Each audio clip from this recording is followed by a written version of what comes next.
Hello, this is from Burmese USA YouTube channel, and I am the very new travel nurse. So I am today going to tell you what I earn as a travel nurse and what I used to earn as the staff nurse. So stay tuned if you're into those topics. Okay, so I used to work in the hospital as a staff for about a year and a half, and I started out with $41 something, and after a year they increased my pay to $43.26. So for 12 hours a night, and I do 3 nights a week as a staff. So when you actually calculate 43.26 times 36 nights, which I am going to calculate it is as per week. Usually as a staff, we got check every 2 weeks, okay? But travel nursing, we got check every week. So I am going to for the comparison purposes, I am going to do like per week for the staff, okay? So $43.26 times 36 nights is going to be $1,557.36, right? And we do have a second shift differential, which is $4, and third shift differential, which is $5. If you do first shift, you don't get any differentials. You have this much money, that's all, if you do first shift. But first shift actually give you youth, okay? Night shift is really bad on your body. So people choose to do night shift for different reasons. Like for my reason is on top of the money. It's actually, because I have the family life. I have small kids that I need to take care of for their school matters and stuff. In the weekend time, in the daytime, so I usually do like a weekend night shift. But anyhow, it really depends, because if you are into travel nursing, and chances are you will be filling up what they need you to fill up on in the terms of shift. So let's just kind of do very simple math. 43.26 times 36 nights will be this much. And then when you do any of this shift, which is usually for my shift, for my case, I got 12 hours, 3 nights, which is $36 times $9, which will be $324. Is somebody probably gonna say like, oh, because our night shift is like from 7 p.m. to 7 a.m. so you do partial of the second shift and partial of the third shift. Yes, I'm not gonna want to confuse myself with the calculation, so I just go ahead and do like $9 and 36, so it's gonna be this much. So combination of this and this will be $1,881.36. However, this is your gross pay, right? This is what you totally have. But you don't want to forget about 25% tax for the government. That 25% tax will be partially for federal, partially for state tax, Medicare, and stuff like that. So those breaking down into all those categories all together, about 25%. Some people probably 20%, depending on like how your tax is. But the way I actually fill up my tax form, they cut around 25% from me. So 25%, which is 25% of this total gross, is about $470. So just remember this number. So I pay around let's just round it up. I pay around $500 a week as a nurse, as a staff nurse, a week, okay? Some people don't even earn $500 a week, but I pay $500 a week, the tax, okay? So then my take-home money is about $1,400, okay? My take-home money is about $1,400. Okay, then we have not talked about the insurance yet. We have not talked about the 401k or 403b, those retirement saving yet. So if let's say you ever do any retirement saving, which is called 403b, which is the same as 401k. 403b is like usually the term that used in the non-profit organization like a hospital, and 401k is more like in any type of company, right? So like 403b, like teachers and stuff, nurses. So usually mandatory, they get us to save like 2%. So 2% of the total gross money is right around 50. So don't get me with the exact calculation or not exact calculation. This is all about for educational purpose, so you do you. Okay, so 2% of the total is like, let's just say 2,000, right? So it's about 50. So you say about $50 every week. You pay about $500 every week. And then your insurance, again, it depends, because if you're single, probably less. But for me, I have to pay dental, vision, and the health insurance for the whole family of 4. I pay about $200 per week. Oh my God, that's so much. Okay, per week. Okay, so but anyhow, it is expensive though. So yeah, so let's just say I don't save at all, I don't have insurance at all. Maybe I got insurance from my husband or whatever. So let's just say that. Then this is take-home money, about $1,400, right? As the stuff, right? So that's a week. Okay, that's a week. Okay, now as a travel nursing, I got paid $26 per hour, which is good because we want to make sure this number is lowest as possible, because this is the legal money that you earned because that's where the tax came out from. The more you get paid, the more tax you have to pay. So 36 hours, 3 nights, 12 hours is $936.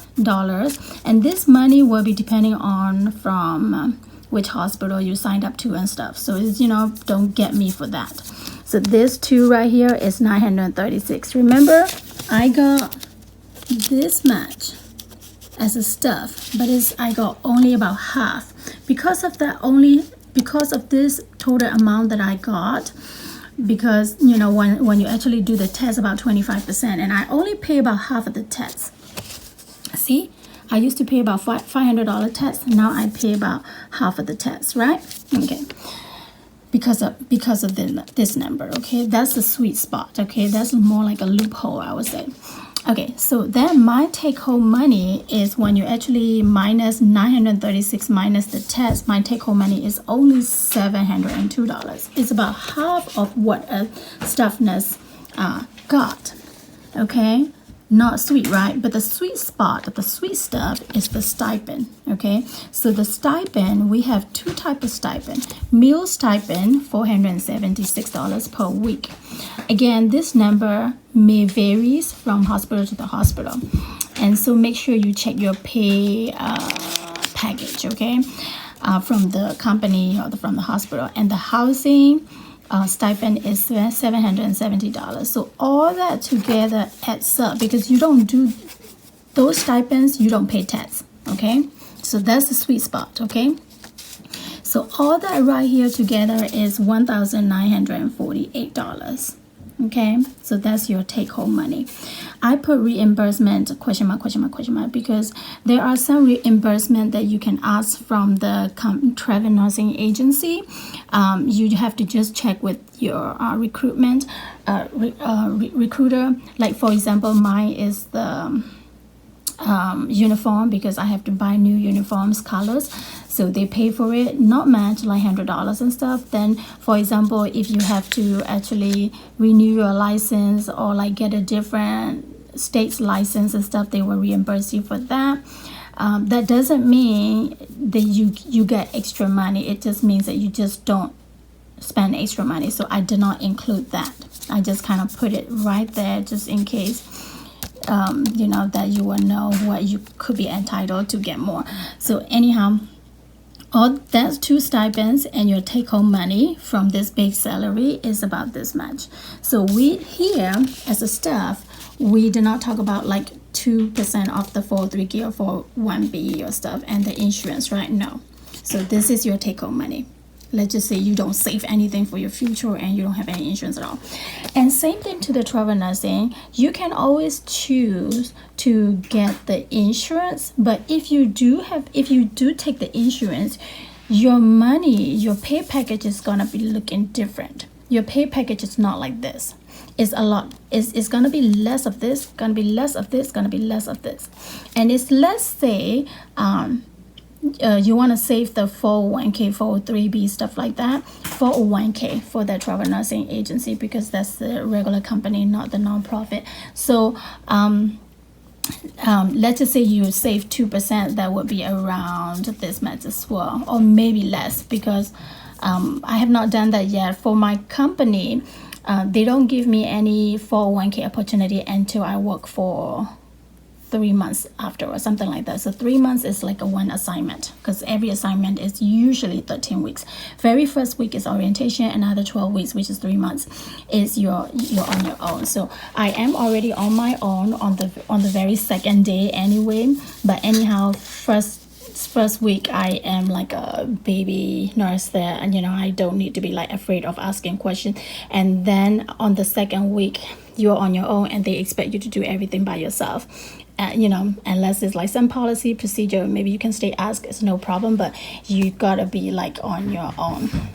Okay, so my point is that here, when you look at it, this is your take-home money, about $1,400.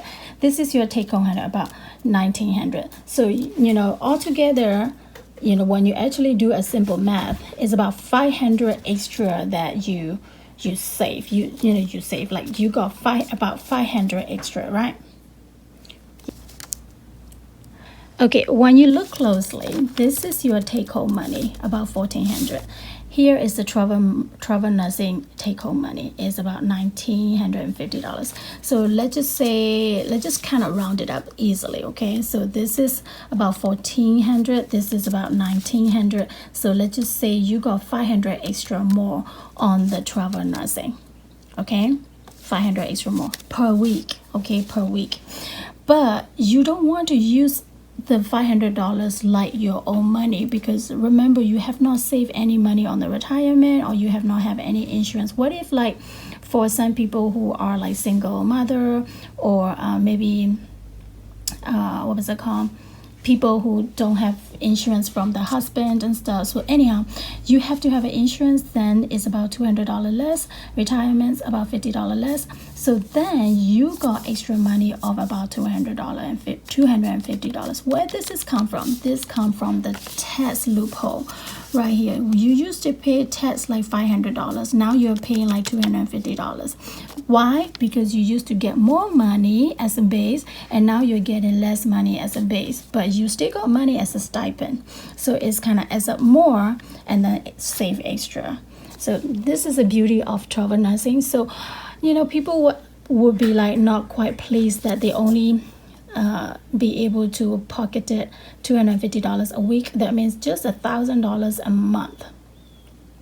Not much for the travel nursing world, because travel nurses back in the 2019, 20, 21, and until 22, 19, 20, 21, and 22. So for about 4 years, all the travel nurses, because of the COVID hit, and they used to pocket it about, I'm not even kidding, about, let's say I'm not gonna, it's just like, let's just average it, about 1,000 or 2,000 a week. Okay, so that means about 10,000 to that 2,000 a week. Yeah, some people told me like they have ever pocketed like 10,000 a month. So let's just say about 2,000 a week. But now it's 250. It's like a 10 times less. It's nothing much. You don't have much room to wiggle. However, this is still better than this. And then another beauty of the travel nursing, you only work for 13 weeks. So if you don't like this assignment, you don't need to suffer for a year. You don't need to suffer for 6 months. You just move on, because your travel nursing agency is going to find you another assignment happily for you. Okay, but if you're the staff and you probably stuck like about 6 months, so that you probably thinking that maybe you will get a better references to move on to the other unit, other floor, other hospital, whatever, right? Because I don't know about other people, I don't usually like to quit on one spot. Even though I don't like it, I usually work for like a year and a half and stuff. And my baseline is I always work at least 3 years in one spot. But last hospital I was working, and unfortunately I gotta move on after 1.5 years. So now I got better pay and I got more opportunities. I would say that, because that way, you know, I can actually move to the other hospital. And in this hospital I already been learning like different equipment, different things, you know. So I'm happy. I get to see different people from the different region. And then me as a travel nurse, now I have a travel nurse eye, that other people see me as travel nurse, and I see other travel nurses with my travel nursing eye. So it's somehow like I learn more mentally, physically. So yeah, so welcome to the travel nursing if you are doing travel nursing. And I think travel nursing in 2024 is really concentrated, really packed. However, if you wanna do it, you can. You know, for the money wise, nothing much, but for the experience wise, opportunity wise, yes, there's a lot more. And then now at least you get to see the different side of the world, right? All right, thank you. Like and subscribe for more travel nursing tips. And I do have some travel nursing my experiences that I share previous videos. Please check them out. Thank you. Bye.